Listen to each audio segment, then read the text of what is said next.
I shall now announce certain additional measures. The first relates to responsible lending conduct, levy of foreclosure charges and or prepayment penalties on loans. The Reserve Bank has taken several measures over the years to safeguard consumer interest.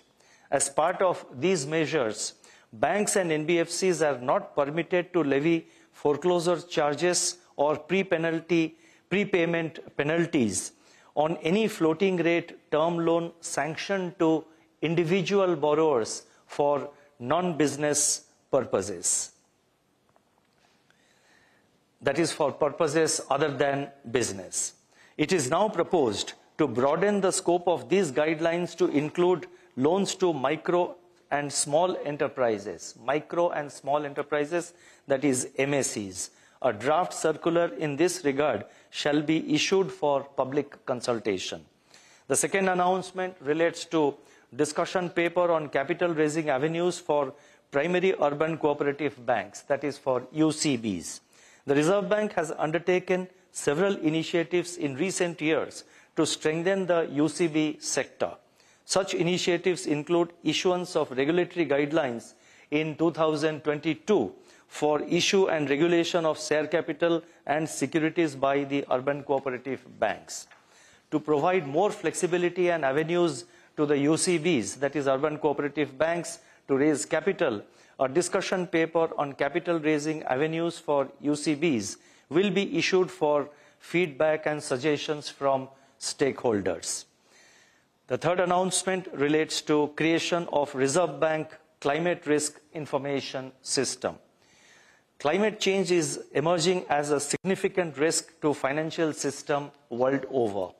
This makes it necessary for regulated entities to undertake robust climate risk assessment, which is sometimes hindered by gaps in high-quality climate-related data.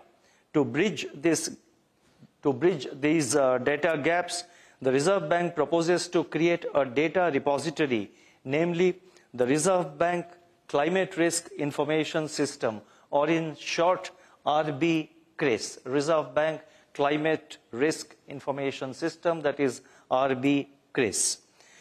The next announcement relates to UPI, where we are enhancing certain limits for the various transactions.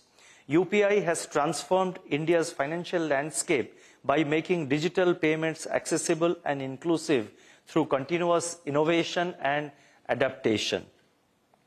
To further encourage wider adoption of UPI and make it more inclusive, it has been decided first to enhance the per transaction limit,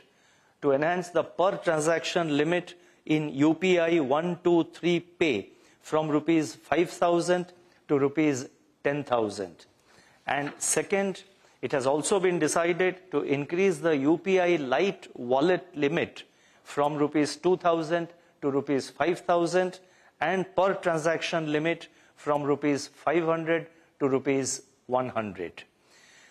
The final announcement relates to introduction of beneficiary account name lookup facility. Let me explain what it means. At present, UPI and Immediate Payment Service, that is IMPS, provide a facility for the remitter of funds to verify the name of the receiver of the funds, that is the beneficiary, before executing a payment transaction. It is now proposed to introduce such a facility for RTGS as well as the NEFT systems. This facility will enable the remitter to verify the name of the account holder before effecting funds transfer to him or her through RTGS or NEFT. This facility will also have the effect of reducing the possibility of wrong credits and frauds.